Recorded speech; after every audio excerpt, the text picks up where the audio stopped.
with a good manner again before we take the thing out of the hands of government.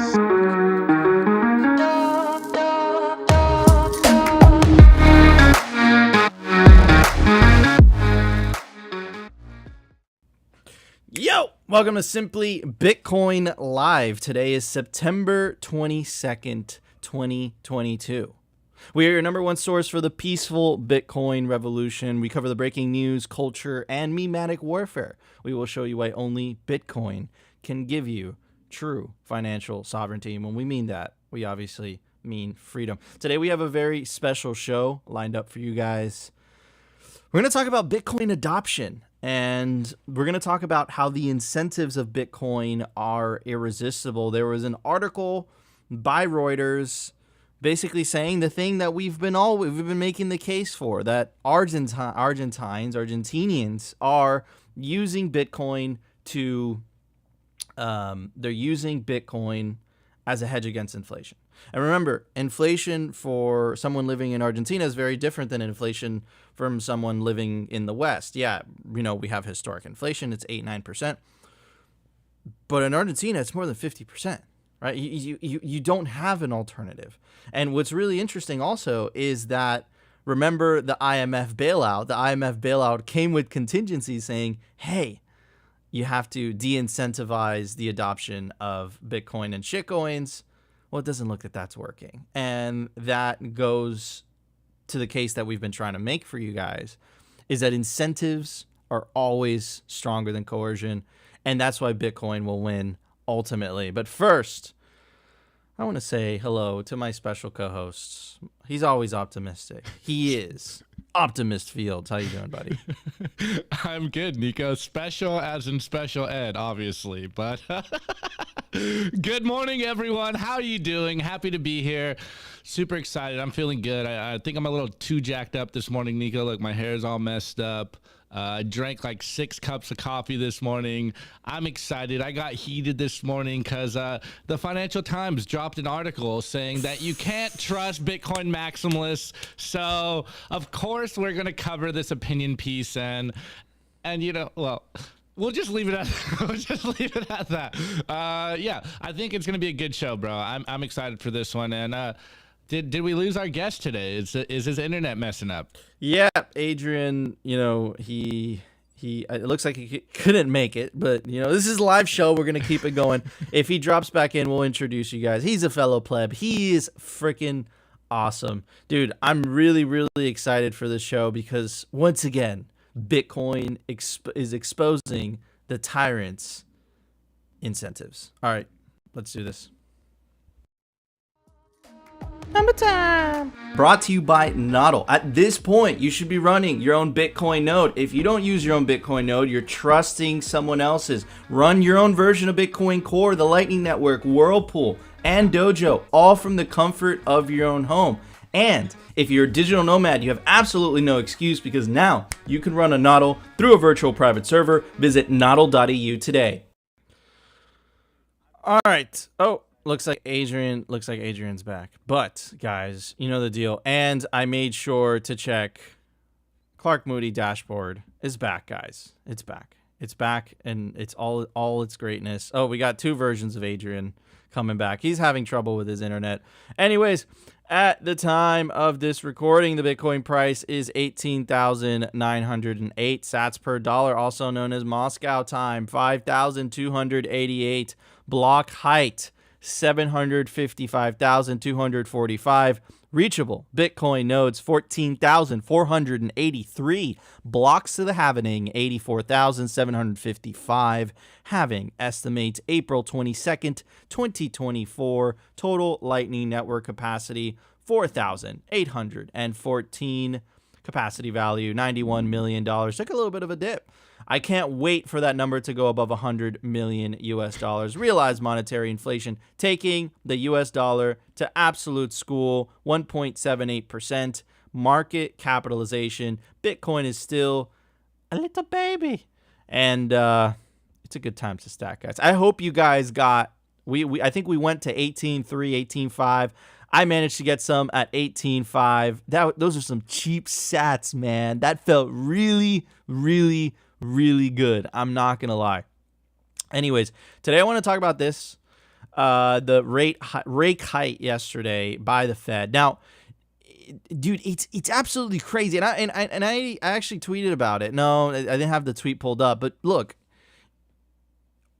the whole economy and the whole future and everyone's, like either whether the stock market's going to go up or down is all dependent about what the chairman is going to say. And when I say chairman, I'm not talking about the chairman, Xi Jinping, chairman of the Chinese Communist Party. I'm talking about Jay Powell, right?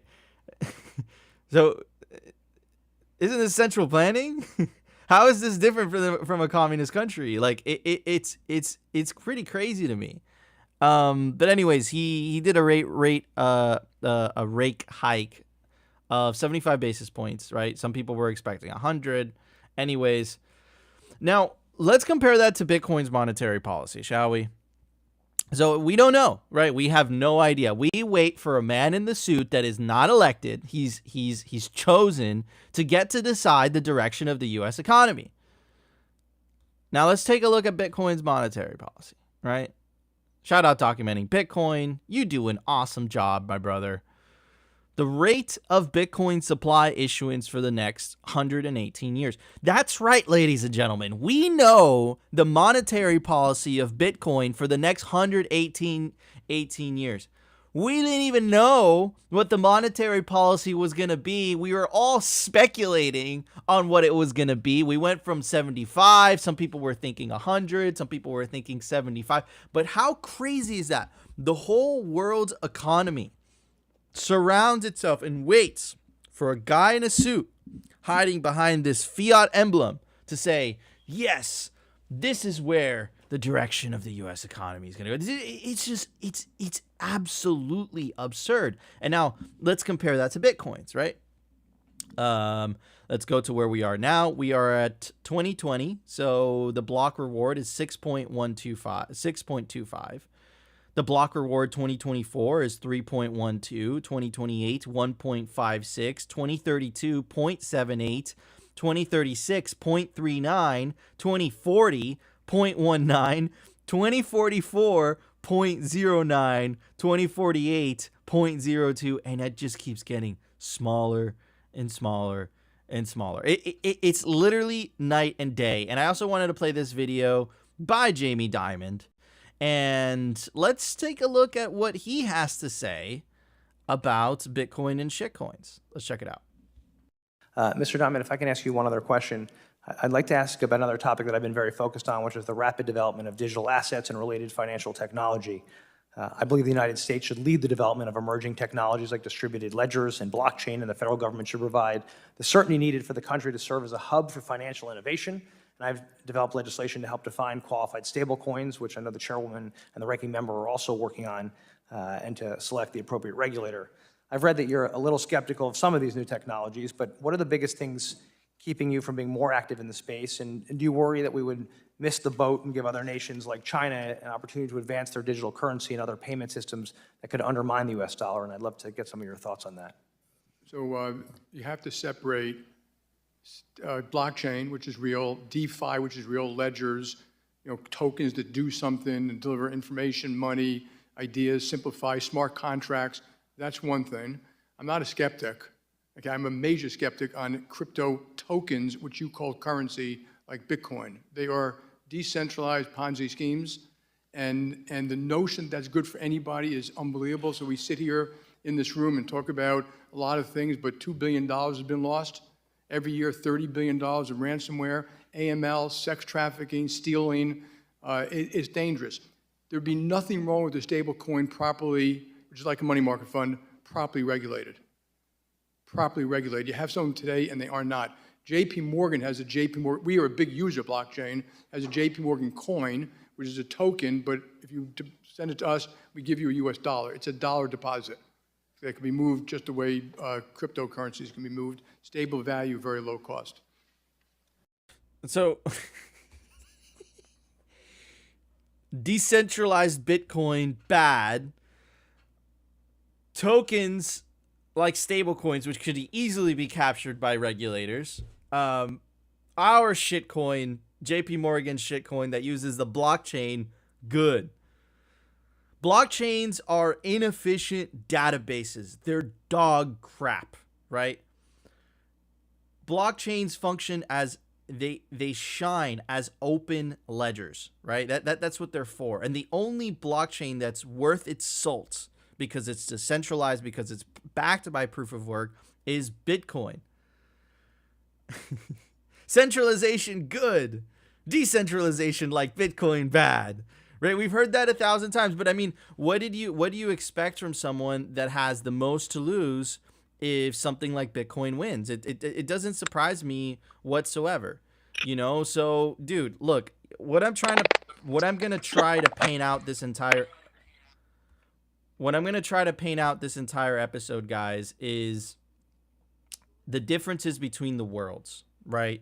The worlds that they want you to continue living in, and the world that Bitcoin provides you. And I'm going to get to a little bit during the news section, but what we've covered so far, it's just the differences in monetary policy alone.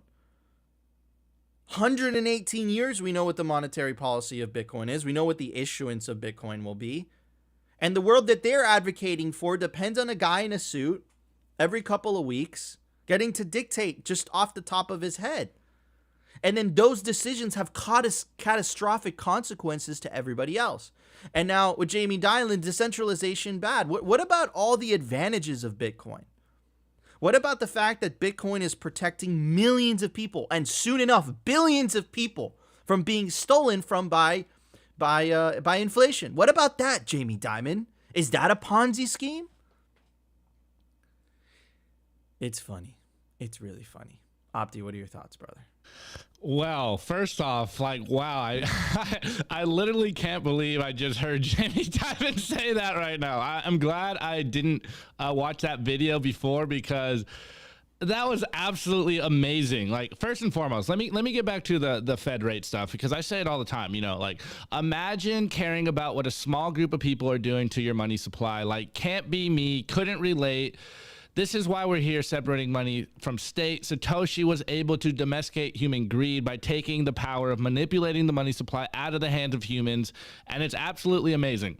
Next, wow, just like, wow, JP Morgan, what year are we in? He just said, like, blockchain good, DeFi good, stablecoin good, but Bitcoin bad. Like, the PR spin here is absolutely insane. Like, lying through his teeth right here, that was insane. But let's not forget that JP Morgan owns a portion of Ethereum infrastructure, so we obviously know where his bias is coming from, and we know exactly what he's trying to angle in that speech. It's like, okay, what did he say? He called us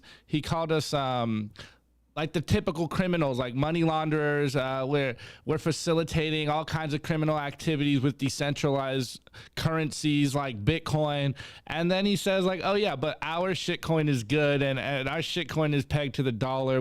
Stable coin's good. Like, we just need to regulate the decentralized coin. It's like, man, this is absolutely insane. I can't believe people would actually listen to this and fall for the ridiculous PR spin going on here. Like, someone said it in the chat best: their incentives aren't aligned with Bitcoin, hence why they continue to double down and talk smack on Bitcoin, because Bitcoin literally eliminates their jobs. So, of course, they are going to spin it in such a way that it makes us all look bad, so that the average person that's just reading headlines, that's just getting tidbits, doesn't dive deeper into freedom money, which is Bitcoin. But I absolutely amazing. I can't believe I just heard that. Yeah, no, it's 100% true. Let's see if we can get Adrian on during the news. But anyways, let's check it out, guys. The Daily News. Brought to you by CryptoCloaks.com. They make the best 3D printed Bitcoin merch in the game. From custom node cases to key rings to the famous 3D printed Bitcoin grenade toy. Comes in any custom color your heart desires. You want it in gold, they make it in gold, but only on CryptoCloaks.com. All right, guys. This is what winning looks like. This is what winning looks like. And why are we winning? Why are we winning? Why, even after everything they throw at us, all these powerful institutions, their propaganda, all their spin, all their misrepresentations, why are we winning? Because the incentives are irresistible. That's why we're winning. That is why we are winning. Anyways, let's check this out. Bitcoin lures inflation-weary Argentines despite crypto crash.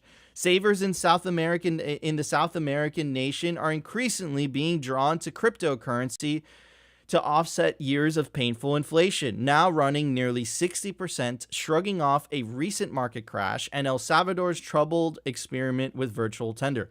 That's right. They always have to insert the spin. They always have to insert the framing, right? They're turning to this, but how could they? Because there is a 60% market crash and El Salvador. We have to talk about El Salvador. The local, to continue the article, the local environment is pushing people to protect their capital in cryptocurrencies. And so we could see growth speeding up, said Mario Lieberman, one of the founders of the cafe, which is aimed at promoting the use of digital tender.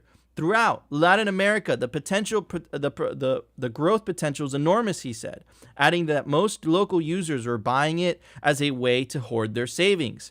It is an avalanche that won't be stopped. In April, a report from America's Market Intelligence showed crypto penetration in Argentina was 12%, around double the level of Mexico and Brazil.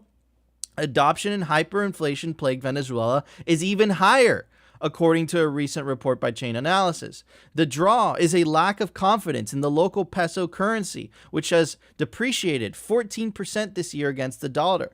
Capital controls limiting foreign exchange to $200 monthly are also spurring crypto adoption. So think about it this way. What did you expect people to do? Tell me right now, what did you expect people to do? They try to control how much money you can get out of a bank. We played you a video from Lebanon. It forced people to get so extreme that they were robbing banks. It wasn't even a rob. It was they were trying to get the money out of their bank, and they had to rob the bank in the process. They had to heist the bank, which has led Lebanon to close the banks indefinitely. And then they frame it as if, oh, people are robbing the bank. The bank robbed you guys in the first place, and people just want their money back. And they expect people to keep their money into the system. They expect us to trust them with central bank digital currencies? No. This is why people are adopting Bitcoin. Anyways, annual inflation rose to 58% in April and can go as high as 70% this year, a rate which makes crypto attractive. Despite the recent, again, more FUD sprinkled in there. Despite the recent crash, which has seen stablecoins like Terra USD, Terra Slide, and Bitcoin drop to 60-month low, Victor Levero, 44, an IT specialist in Buenos Aires province, puts his extra savings into stablecoin and Bitcoin each month after using up his 200 quota to convert pesos to dollars. He doesn't bother with fixed-term peso savings. Basically, it's because I lose less, he said. With Argentinian inflation of between 60 to 7%, fixed terms paying 30 to 35%, it just doesn't work. Why would you do something if you're going to lose money? Local crypto platforms like Lemon Cash and Buenobit told Reuters that their user base has ballooned over the last year. The central bank has warned repeatedly about the risks of investing in volatile currencies, and some adopters are taking it carefully. Okay, what about the risk of leaving your money in a fiat currency that continues to lose value? Why do they never mention that? And then this kind of makes sense why when Argentina came to the IMF for a bailout, part of the bailout condition was to de-incentivize the adoption of Bitcoin and shitcoins in Argentina. To read the article, the Argentine Senate on Thursday night approved a debt deal of $45 billion with the monetary fund, linked to an agreement that includes a provision discouraging the use of cryptocurrencies. But people don't care. And the reason that people don't care is because of the incentive. incentives. If you're an Argentine, and you're losing 60 to 70% of your purchasing power, and the government installed capital controls, meaning you can't convert your Argentinian pesos to something like the dollar. Basically, they have you hostage. What did you expect? And the IMF, that is supposed to be helping these countries, doesn't give a flying F. They continue to try to force people to use of money that loses value as long as they maintain control. But it wasn't only the IMF, it was also the United Nations. We read you guys this report.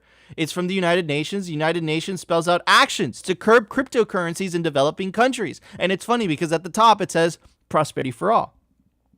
And at the bottom, right, it continues to say, while cryptocurrencies can facilitate remittances, they may also enable tax evasions, avoidance through illicit finance, just as if to a tax haven where ownership is not easily identifiable. In this way, cryptocurrencies may also curb effectiveness of capital controls, a key instrument for developing countries to preserve their policy space and macroeconomic stability. What about the people?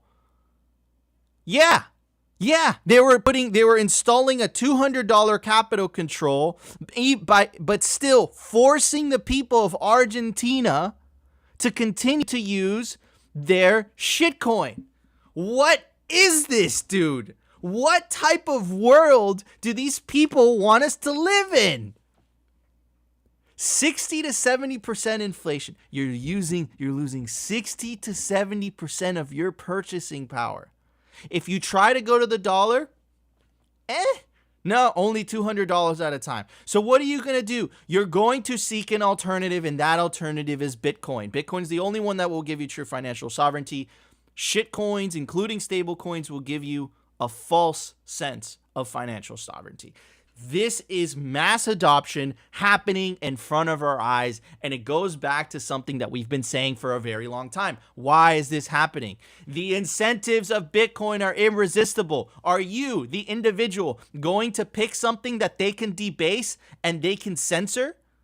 Or are you going to pick something that is hard for them to confiscate, censorship resistant, and also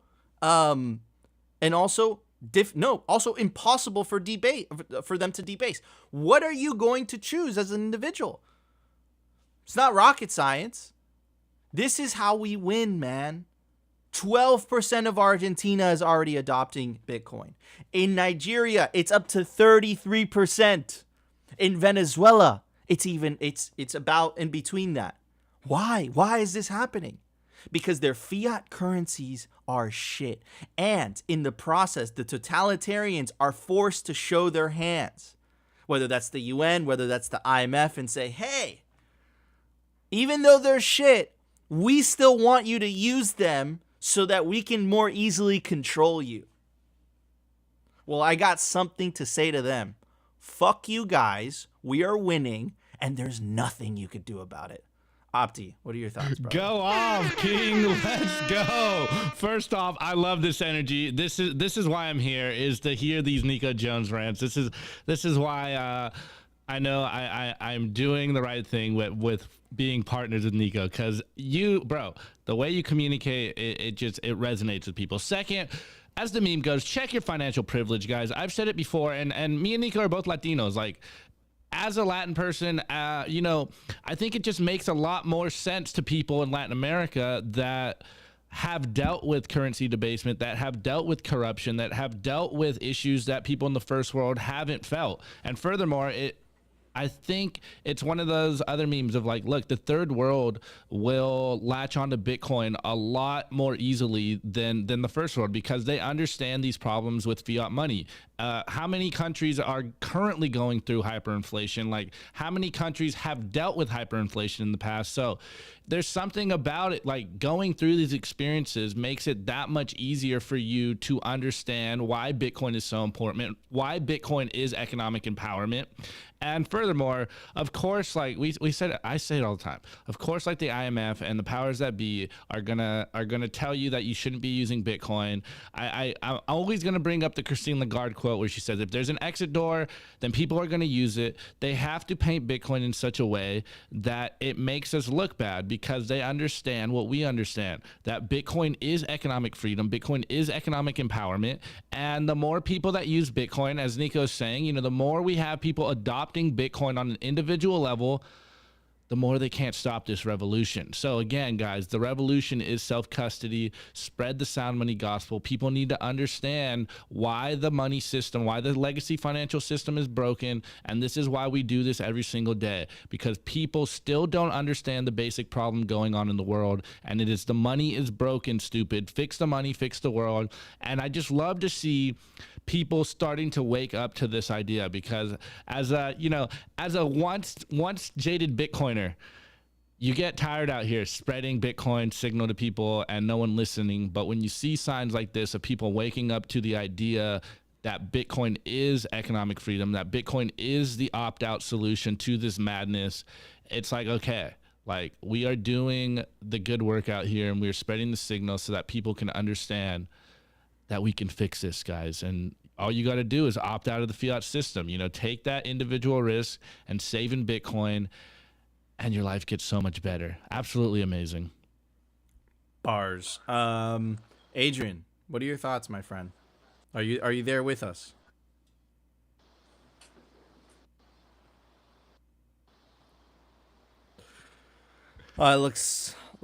Unfortunately, looks like Adrian is having some internet issues. But anyways, I'm gonna move on to this. Gonna fly. Yeah, we got some time. I'm gonna fly through it pretty quickly. You could say, I mean, how do I say this? Is it? I think you would consider it noise just on the surface, but I think that if you dig in and you connect it with other stuff, I think it is a little bit of signal. So goes on to say, Royal Family of Dubai Company Seed Group partners with Coin Corner to facilitate Bitcoin transactions in the United Arab Emirates. That's where Dubai is. And then Bahrain approves Bitcoin and shitcoin payments for over 5,000 merchants. So two predominant, actually pretty wealthy countries in the Middle East. Again, using, it's not Bitcoin as legal tender, but at least they're allowing, and shout out to Danny from Coin Corner, by the way. He's awesome. Love his socks. If you know, you know. But yeah, no, dude, I don't know, man. I'll tell you this, guys. I'm more bullish about what I'm seeing in Argentina because it's a grassroots movement. It's not from the top down. It's just people seeking Bitcoin as an alternative because they have no other alternative and they're using it as an alternative, but it isn't because there is a movement forcing them to do so. Now, this news from UAE, from the country that Dubai is in, and from Bahrain, it's a more top-down approach, right? It's companies and people's enabling Bitcoin payments within the country, but which is bullish because fine, sweet, I get to use Bitcoin. If I go to Dubai, I get to use Bitcoin. If I want to spend my Bitcoin, use Bitcoin as money, and that's awesome. That's great, but I want to hear more news like Argentina.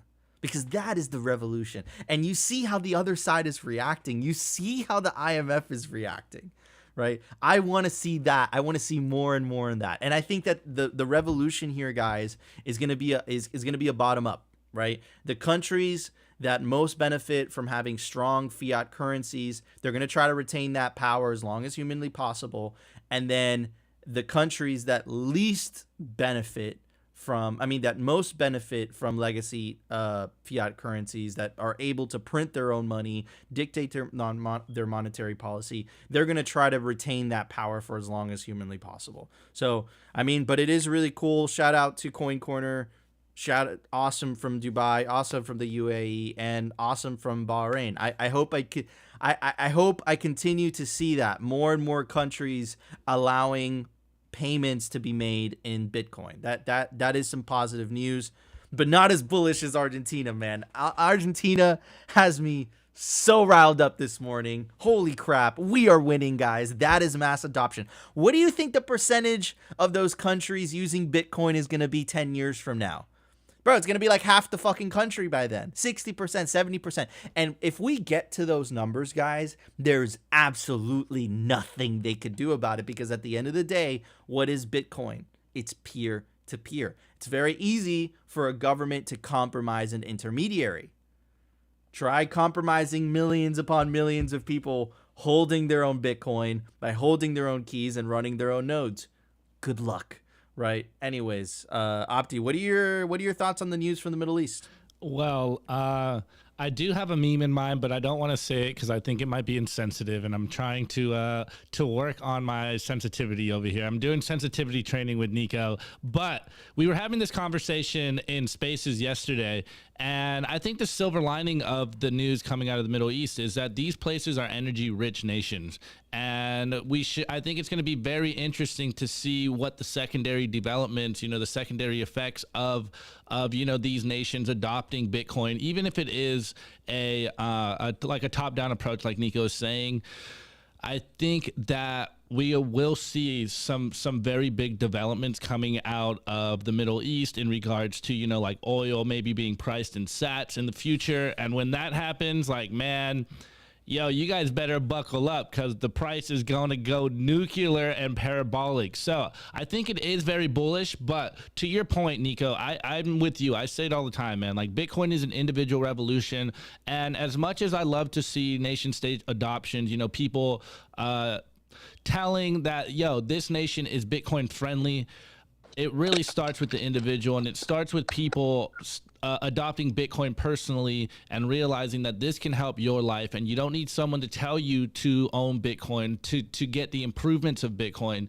I love seeing individuals making those decisions for themselves and realizing that, Bitcoin can help me in my life.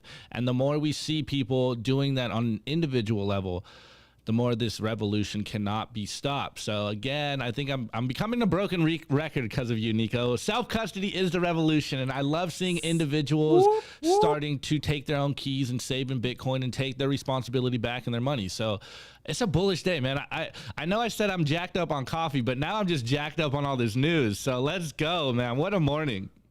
Let's go. What a morning. Anyways, let's get to the culture. Hopefully we can get Adrian in. Anyways, let's do it. The Daily Culture. Brought to you by SwanBitcoin.com. Swan is the best way to build your Bitcoin stack with automated Bitcoin savings plans and instant purchases, serving clients of any size from $10 to $10 million. We love Swan because they incentivize self-custody and dollar cost averaging. What are you waiting for? Visit SwanBitcoin.com today. All right, guys, before we get to that, guys, you're not going to want to miss this Bitcoin conference. It's going to be the biggest Bitcoin conference on the West Coast. It's November 10th through the 11th in Los Angeles, California. Michael Saylor just announced that he's going to be speaking there. We also have Corey Clitston, CEO of Swan, Jeff Booth, Dylan Leclerc, Lynn Alden, Pierre Richard, Eric Cosson, Guy Swan, Mark Moss, Parker Lewis, Dr. Jeff Ross. Opti and I are also going to be doing a live show from Pacific Bitcoin. You definitely don't want to miss out on the celebration. You could take advantage of the promo code SIMPLY to get a huge discount on your Pacific Bitcoin tickets. Well, Nico, first and foremost, I thought this meme was fitting. There's Bitcoin and there's shitcoin, and I have Congressman Warren Davidson right here in meme format, because this is what we continue to double down on, and people still think that we are just shilling our bag. So before I get into the Financial Times article that we're going to cover today, I want to give some context here. If you guys remember in your studies, Parker Lewis is Gradually Then Suddenly series. I highly recommend you guys go read them, continue to double down on the basics and the education on there. So I picked this one, Bitcoin Can't Be Copied, and I picked just some highlight points so that I can give you guys some context before we go into debunking this Financial Times article. So, Bitcoin value function. To this day, Bitcoin software code, you can copy the code tomorrow or create your own variant with a new feature, and no one that has adopted Bitcoin as money will treat it as such. Bitcoin has become money over time only as the Bitcoin network developed emergent properties that did not exist at inception and which are next to impossible to replicate now that Bitcoin exists. These properties emerge organically and spontaneously as individual economic actors all over the world evaluated Bitcoin and determined to store a portion of their wealth in it. And as that process has continued, the value of Bitcoin increased. But there remains reasonable debate as to whether Bitcoin is sufficiently decentralized or sufficiently censorship resistant. But while this may be the case, there are other considerations less subjective to debate. One, Bitcoin represents by far the most decentralized and most censorship resistant monetary system in the world today, whether compared to traditional currencies, other digital currencies, or commodities like gold. Bitcoin derives its value because it is decentralized and because it is censorship resistant, and it is these properties which secure and reinforce the credibility of Bitcoin's fixed 21 million supply. Bitcoin becomes increasingly decentralized and increasingly censorship resistant as its value increases and as it scales at all levels of the network, and you continue to repeat. Bitcoin is valuable not because of a particular feature, but instead because it achieves finite digital scarcity through which it derives its store of value property. The credibility of Bitcoin's scarcity only exists because it is decentralized and censorship resistant, which in itself has very to do with the software. One would lead to this conclusion without first developing their own understanding of the following. One, that Bitcoin is finitely scarce, the how and the why. Two, that Bitcoin is valuable because it is scarce. And three, that monetary networks tend to one medium. You may come to different conclusions, but this is the appropriate framework to consider when contemplating whether it is possible to copy or outcompete. With that context in mind, this article dropped today on Financial Times, and of course, we have more FUD and more countering of the quote-unquote Bitcoin maximalist narratives. And if you guys if you scroll down memory lane, you may remember Gemma Kelly. She has been putting in overtime trying to make Bitcoin maximalists look bad, make the whole quote-unquote crypto sphere look bad, and she just dropped this article, and man, it is atrocious. I really like how in the first paragraph or so, she says, I'm trying to steel man these arguments, and fundamentally is working with strawmen. But that's neither here nor there. Let's get into this. So the title of this article is Don't Believe the Maximalists. Bitcoin Can't Be Separated from Crypto. So I just highlighted a few points here so we can get into the conversation. And she goes, Bitcoin, the Bitcoiners tell me, is not crypto. And you understand crypto bad and Bitcoin's good. And remember what we just showed you in the beginning with Jamie Dimon and JP Morgan, and how they literally switched it all around on us, and we're taking 2017 narrative. So anyways, why do the Bitcoin maximalists, the purists who argue that Bitcoin is the only cryptocurrency has value, make this claim? They state that the organic way that Bitcoin came into being cannot be replicated, and that while Bitcoin can be copied, it will always have a first mover advantage and thus cannot be unseated. But while you can see why Bitcoiners might be keen to distance themselves from the plethora of scams and failures that have occurred in shitcoin land, their arguments don't stand up. It doesn't matter what Bitcoin's origins were. The creator of Bitcoin might have intended it to be used as money, but that does not make it so. It fulfills none of the necessary criteria and instead operates in a pyramid-shaped structure that relies on constantly recruiting new members. Just because you say words, Gemma, doesn't mean them true, and I will debunk this afterwards. But second, Bitcoin is not in fact decentralized. Not only do miner groups together to form mining pools, but wealth is also hugely concentrated. And she uses MicroStrategy and Michael Saylor as an example of wealth concentration.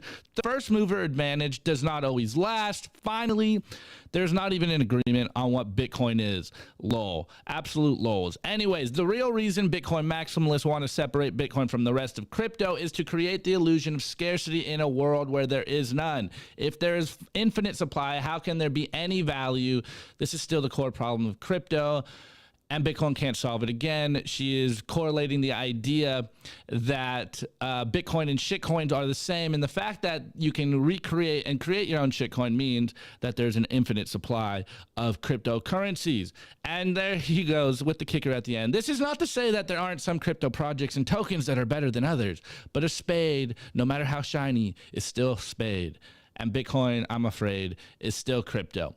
Anyways, I was going to do a full debunk of this article, but Namesios, I apologize, I'm probably ruining your name, did it for me. So we're just going to go through a few points and then add one more article to completely put the nail on the head. So in the second tweet right here, the origin is key in decentralized systems. It can set privileges early on, creating asymmetry between founders, developers, and regular users. In Bitcoin, there was no pre-mine, and the creator got BTC the same way as anyone else, by mining. I know you've heard the meme. The immaculate conception of Bitcoin is the reason why Bitcoin is different. Bitcoin had value before it had a price. And this is why no shitcoin can come close to Bitcoin, because every shitcoin, every crypto was created after Bitcoin was created with the idea that I, the creator of this coin, can get rich. Bitcoin is the only one that is separated from that idea because the free market gave it value when it had none from jump. Anyway, Satoshi created Bitcoin as money. It might not be a unit of account or widely accepted medium of exchange, but it's beginning to be viewed as a store of value. First, it comes from collectible, then it goes to store of value, then it goes to means of exchange, and then it is a unit of account. It just organically progresses these stages. And as we just showed you in the news section, Bitcoin is being adopted around the world as a unit of account, as money, as a means of exchange, but it does start as a store of value. So fundamentally, Gemma doesn't understand how money works, what true economics is. She is definitely ingrained with the fiat mentality of being a Keynesian economics, but money works through these stages, and Bitcoin is doing all these stages at one time. It was at first a collectible before it had money, and now it's becoming a store of value, but at the same time, it is a means of exchange and a unit of account. We say it all the time. Sats are the standard. We price all assets in sats, and this is why most people are so bullish. But I don't know about you guys. I be using Bitcoin all the time. It is my money, and just because you write an article doesn't mean that it's not my money. Anyways, perhaps the more importantly though, Satoshi created Bitcoin as money without intermediators. It's cash, peer-to-peer money ported onto the digital realm. The first successful attempt, thanks to proof of work, as previously a central authority was needed to keep track of users' balances. Again, guys, I always tell you to go back to the white paper, and it's in the first paragraph, or I'm not exactly sure if it's in the abstract. I'll have to go back and clarify this. But one of the first things Satoshi ever said is the reason we are in this situation right now is because we have outsourced our trust, and the legacy system is built on this trust, and they have abused this trust. Hence why Bitcoin is different, because you don't need an intermediator. You don't need a middleman to use Bitcoin. This is a feature, not a bug, and this is what separates Bitcoin from everything else, because all other shitcoins are dependent on a small group of people to either be the creators of the coin, to be the developers of the coin, or to be the foundation, controlling the coin. It sounds a lot like what the Federal Reserve and the central bankers and the central planners are doing, but on the blockchain. Much innovation, much wow. That's sarcasm. Bitcoin is different. There's Bitcoin and there's shitcoin. Now, this one is full of common misunderstandings. Decentralization in Bitcoin is measured by nodes, not miners or capital. That's because miners don't own the network, see the block size wars, and capital does not create special privileges. How many times have we told you on this show, just because Michael Saylor has hundreds of thousands of Bitcoin and, big whales own more Bitcoin than you, it doesn't mean they have special privileges on the network. They just have more wealth. Doesn't mean that they can control the network, which is very interesting because I'm pretty sure that she was referencing Ethereum proof of stake as something that is better than Bitcoin in this article. And that is literally what happens on proof of stake. If you have more money, you can influence the network, but Bitcoin is different. And if you guys remember, go down memory lane, the whole 2017 block size wars was based on this very thing. This is why we tell you guys to use a node. Run a node, verify your transactions, because the users of Bitcoin control the network, because you run the rules that you want to run. No one can tell you what Bitcoin is except for you. Your individual decision, your individual consciousness, your rational decisions is what makes Bitcoin Bitcoin. And the free market has found a shelling point on Bitcoin BTC. The next one, with such an organic beginning as Bitcoin, on the features aspect, Bitcoin is a protocol, and protocols need to be reliable, stable, secure, and with almost perfect uptime. It's also peer-to-peer, something the features the others alluded would totally undermine, including proof of stake. And this is one of the crucial points here.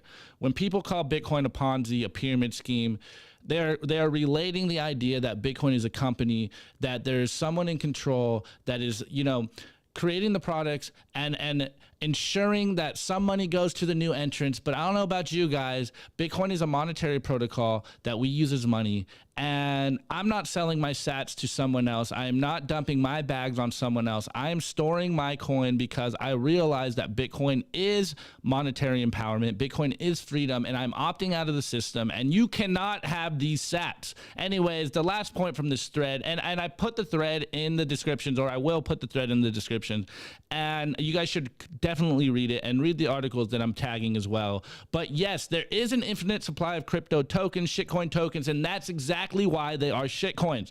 They are controlled by foundations that can change rules on a whim, including supplies. See Ethereum. Nobody controls Bitcoin, and that's why it's Bitcoin and not crypto. Again, there is Bitcoin and there is shitcoins. So to thoroughly debunk the idea that Bitcoin is not a pyramid scheme, again, I am referencing Parker Lewis's Gradually Then Suddenly.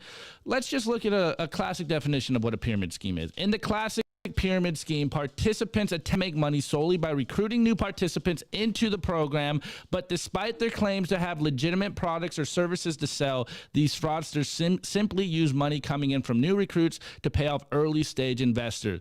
I really wish that when I bought Bitcoin, or when new people buy Bitcoin, that I would get their Bitcoin. Send me 1 Bitcoin, I'll give you 2 Bitcoins. That's a meme. It doesn't work that way. With pyramid schemes, there's always some company, and it is selling a product for which the end demand falls far short of the available supply.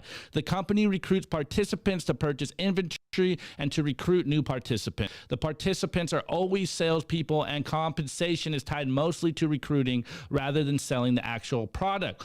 Everyone up the chain can make money at the expense of the new recruits at the end of the line. This is a pyramid scheme, and Bitcoin is not a pyramid scheme. Bitcoin is not a company. It has no employees, and its supply is finitely scarce. No matter how many people adopt it, there will only ever be 21 million Bitcoin. And this is the beauty, and this is the distinction that should be glaringly obvious, but because Bitcoin is so complex, because money is so complex, it is not well understood, and it is easily confused. And Bitcoin will only become a global reserve currency if hundreds of millions, if not billions more adopted, and seemingly everyone in the Bitcoin rabbit hole ends up on the other side explaining it to their family and friends, pitching it as a better form of money. Sounds like a pyramid scheme, right? Yes, maybe. But when Dell started selling PCs on its website in '96 and everyone told their friends to get a Dell, was it a pyramid scheme? When Apple released the first iPhone in 2007 and everyone told their friends to drop BlackBerry for its superior successor, was it a pyramid scheme? No. Technological shifts often happen fast, and the value proposition of an innovation trumps all else. It does not matter how you learn about Bitcoin or the innovation, the technological innovation. All that matters is whether the innovation provides utility, and if it does, people will want to use it, and if it doesn't, they won't. This is what makes a market. Did we not just cover this in the news section? People all around the world are starting to realize the utility of Bitcoin. The 21 million hard cap is the innovation here, because proof of work ensures that no one can dilute your money. In a world of infinite paper money, in a world of paper Ponzi world, no one can create more than 21 million Bitcoin, and this is a feature, not a bug. But furthermore, in a world where we are completely controlled by tyrants and authoritarians that want to shut you off of your financial system and want you to use CBDCs, censorship resistance is the utility that Bitcoin offers, including other utilities that, you know, are maybe more personal. But anyways, Bitcoin utility is as money. It has a market because it solves a problem inherent in modern money. Not only is Bitcoin not a pyramid scheme, it is fundamentally distinct from the class of innovation that could be offered by any individual company. Bitcoin is not Dell. It is not Apple. It is not a tech stock. There's no company that exists behind Bitcoin. Bitcoin is not a company selling a product, and there's no income stream to pay future dividends. Bitcoin is not about making money. Instead, Bitcoin is money, or at least it has become money to those choosing to store a portion of their wealth in it. And it's not a get-rich-quick scheme. It is fundamentally about storing the value you have already created. Bitcoin is a bearer asset, and however, unlike a bearer bond, there is no income stream. Guys, if Bitcoin was a pyramid scheme, I don't think all you guys would be scammers out there. And I say this obviously sarcastically and as a joke, because I recommend everyone read Everyone's a Scammer by Bitstein. I think I've recommended that on this show continuously. Like I beat a dead horse, because I fundamentally believe that if Bitcoin was a pyramid scheme, then you guys would not want to hold Bitcoin. And I don't know about you, but I hold Bitcoin and I hoard Bitcoin, and I want as many sats as possible. And you're not going to get them out of my dead hands. Like, you may get them. I'll probably donate them to the system unless I figure out some kind of way to further my Bitcoin stash. Anyways, in a pyramid scheme, the people selling the scheme are the scammers. But in most cases today, whenever someone buys Bitcoin, they are directly trading a fractionally reserved form of currency with the promise of future debasement in return for a bearer asset with a finite supply and a vastly superior monetary policy. The person on the other end of the line is getting the raw deal. It is not to say that literally everyone that sells Bitcoin does so without good reason. It is money after all, and its utility is an exchange. By definition, market participants have a wide variety of present needs for liquidity, and real value is transferred every time a Bitcoin is transacted, whether for dollars or for goods and services. However, on average and over the long term, it is information and asymmetry in full effect. Bitcoin's monetary policy is optimally engineered, incredibly enforced, though few understand it, which is why it represents the greatest asymmetry in the world today. And this is why the Financial Times continues to miss the point. I think we've covered it a few times. I went long today, Nico, but I had to go in deep on this one. And it's becoming very clear to me. We've said it yesterday. We've said it so many times on the show that, yes, you can naively believe that these people don't understand what is going on here, that maybe they just need more education, that they haven't done the deep dive down the rabbit hole. But I fundamentally believe that most legacy media is bought and paid for, hence why they are spreading this information this way, so that they can continue to stop people finding the exit door. And this is why we continue to double down and tell you that Bitcoin is the best money in the world, and you need to opt out with Bitcoin, because they are stealing from you with fiat money. Anyways, Nico, I ranted enough. What's your thoughts? Yeah, man. Dude, first of all, phenomenal job. It's so important that we at least provide a counter narrative to, you know, they're not mainstream media anymore. They're legacy media. And the Financial Times, many times, in the way that they frame El Salvador and the way they frame Bitcoin. These are the publications that people like Jamie Dimon are reading. You know, that's why they release articles. It was the infamous Financial Times article that said, please stop calling fiat currencies a meme, because they're not. You know, that's where these people are coming from. And if you want to know who the enemies of Bitcoin, what the things that they read are, it's those types of publications. Yeah, man, it's bullshit. It's misrepresentations. If you're attacking Bitcoin maximalism, if you're attacking Bitcoin fundamentalism, whatever you want to call it, the reason that you're doing that is because you're a scammer, right? And Bitcoin maxis are the ones that call out your bullshit, and they let you know what's going on, and they expose what angle you're coming from, right? So yeah, you go pound sand. That's my response to them, right? But you did a great job, and yeah, don't totally, dude. It's part of the culture, man. This is what about. This is narrative trench warfare.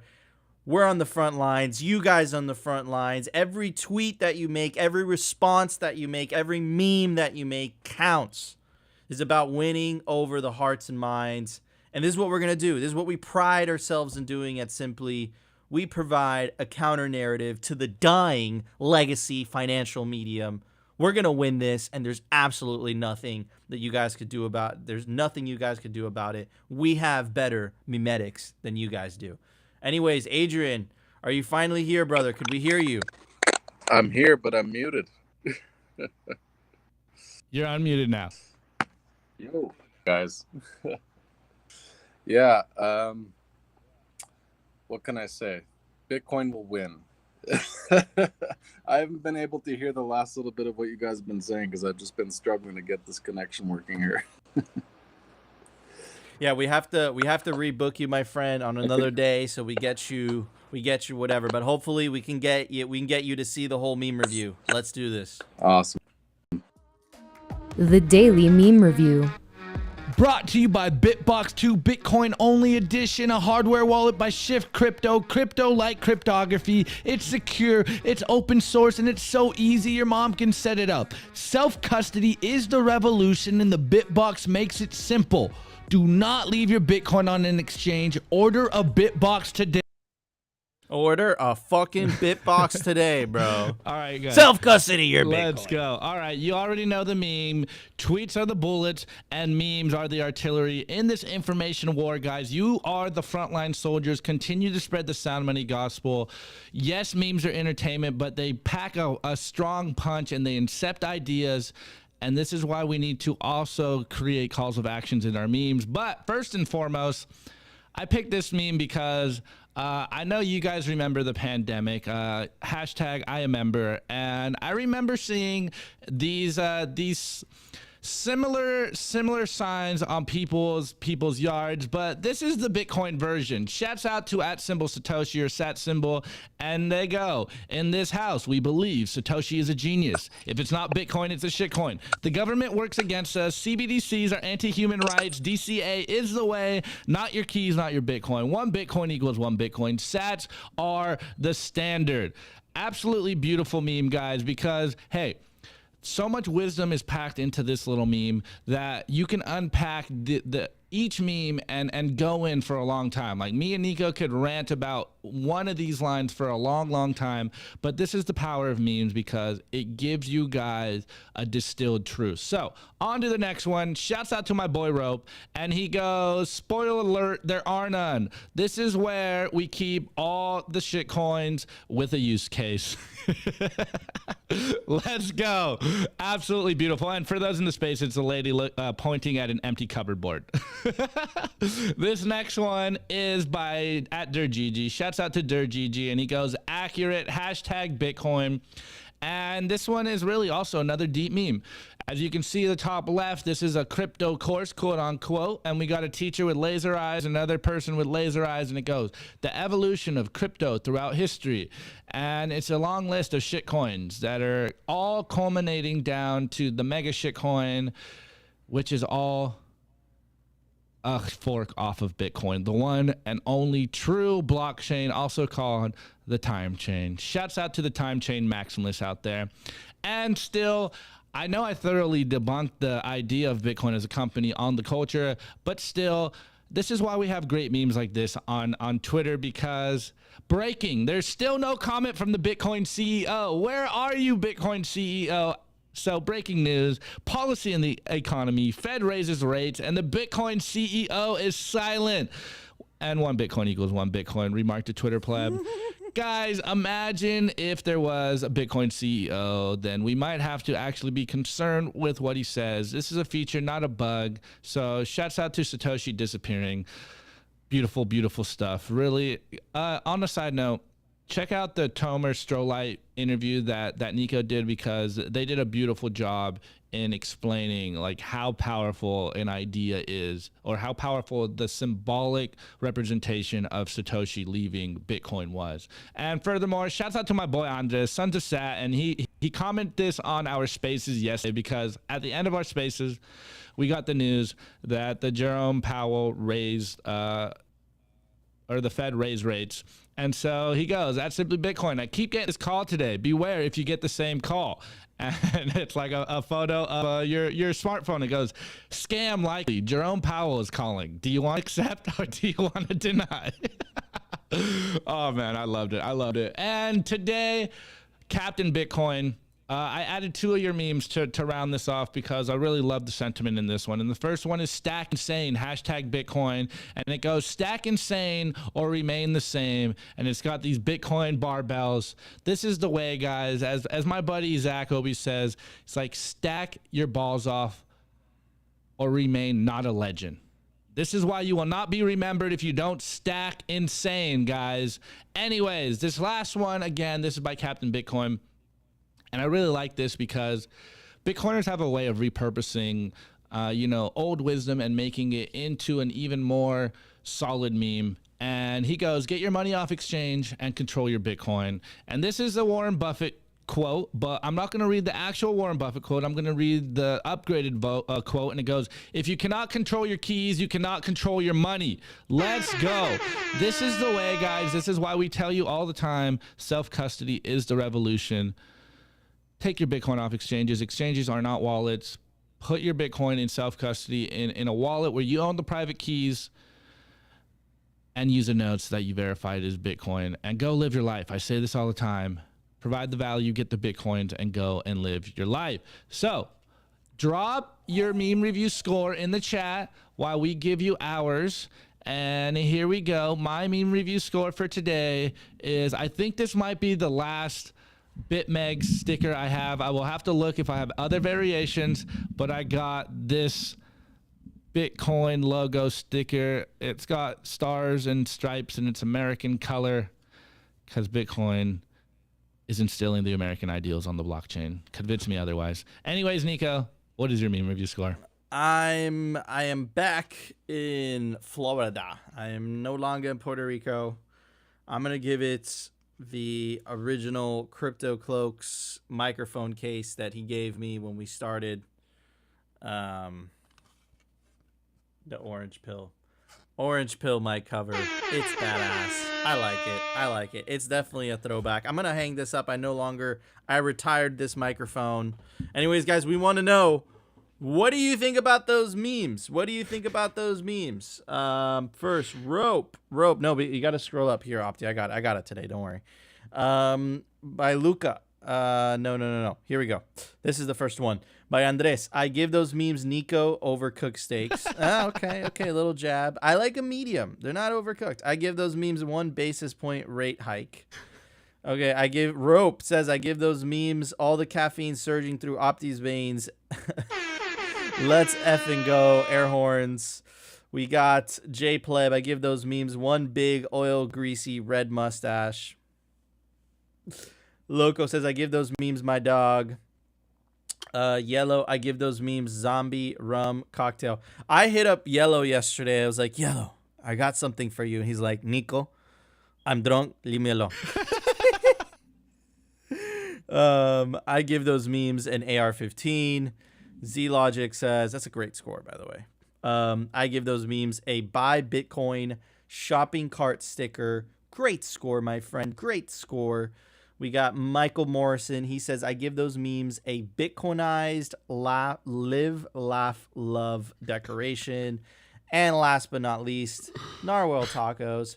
I give those memes the shaving whiskers in my sink, please. Okay. Nice.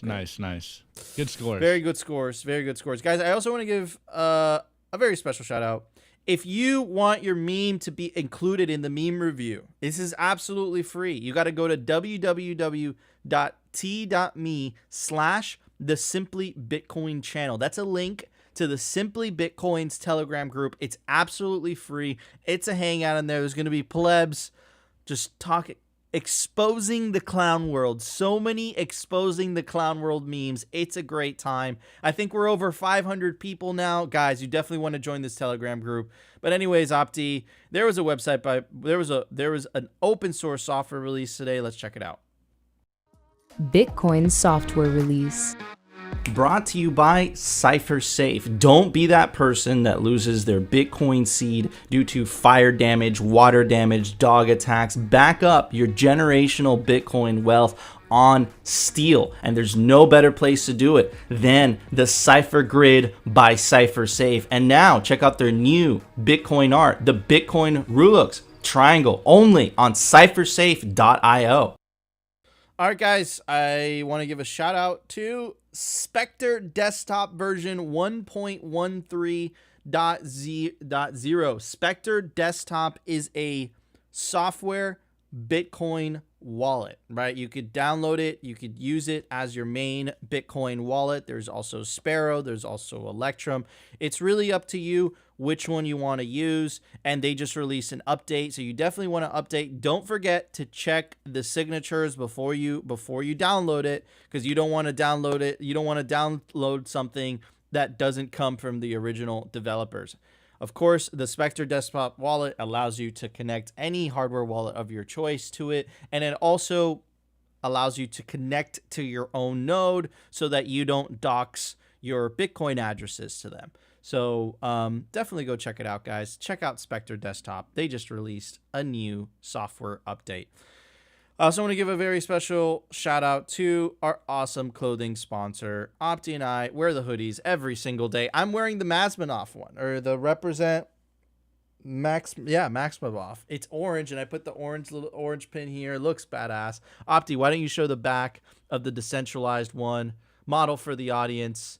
That's right. Represent Decentralized Corpse. Definitely want to check it out. Guys, you can take advantage of the promo code to get 10% off anything off the representltd.com store. And I also talked to David. He's going to be dropping the Simply Bitcoin merch is coming soon. We're going to let you guys know about that. It's going to be badass, authentic designed.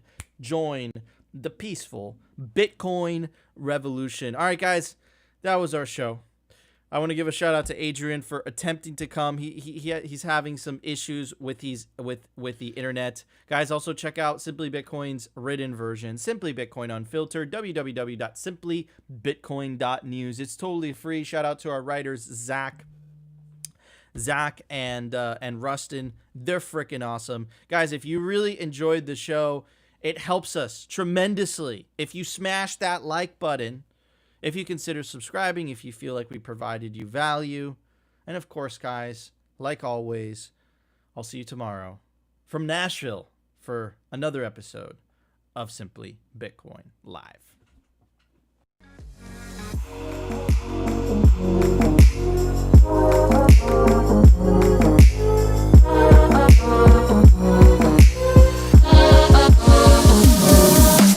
Which one's the best crypto asset? Well, Bitcoin's the best crypto asset. Okay. What's the second best? There is no second best.